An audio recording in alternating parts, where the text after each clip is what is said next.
As part of the Social Value Matters conference, we brought the New Zealand impact community together to talk about creating impact for wellbeing outcomes and to share stories of change. We heard first from Awarangi Tamahere, who talked about Indigenous approaches being at the leading edge of wellbeing models, and about the importance of equipping communities to sustain generational change. She compared holistic, strengths-based community development to a vaccine which can help communities weather the storm of shocks that come their way, and emphasised that communities have to drive and own their own solutions. Next, we considered what wellbeing even means to different sectors, including to corporate workplaces and Indigenous perspectives. Each speaker highlighted the way that wellbeing underlies our experiences across all facets of our lives, and that it can be a long journey and require a holistic view to achieve wellbeing impact. We heard about the different strands to wellbeing, including spiritual, economic, mental, physical and cultural, and how each is intertwined with the others.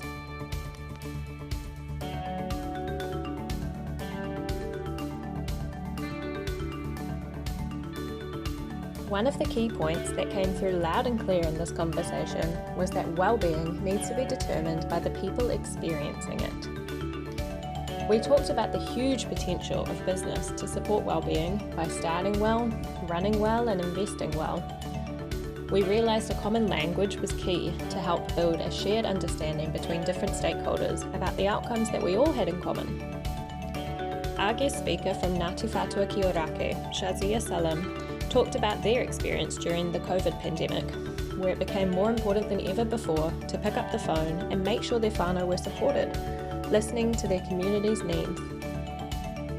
All of our speakers talked about the importance of finding the right partners, people who had shared goals and deep community connections. We heard again and again the importance of working with stakeholders and listening to people's stories to build trust, connection, and understanding. Everyone emphasised that communities have the answers to unlock their aspirations.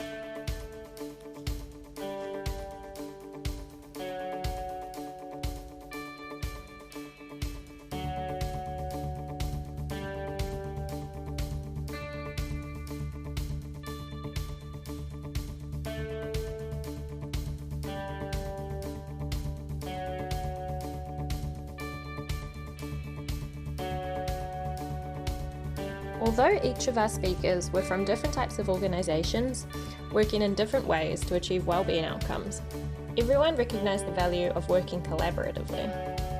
Each of the organisations, agencies and companies represented brought different tools and skills into the space, and each found their own way to use these to support communities.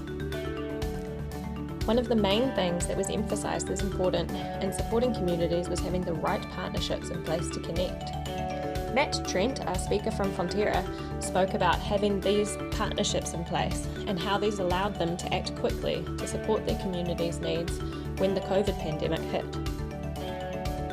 We also heard from Clemmie Baker from the Ākina Foundation about what the government can do to support this kind of work.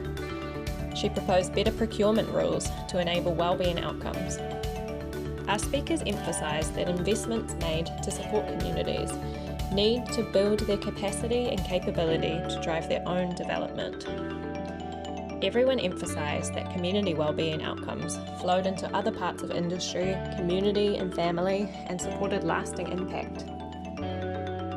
We really enjoyed hosting this event, and we thank each of our guest speakers for joining us. Social Value Aotearoa is the New Zealand joint member network of Social Value International, bringing together the impact community here to learn, collaborate and develop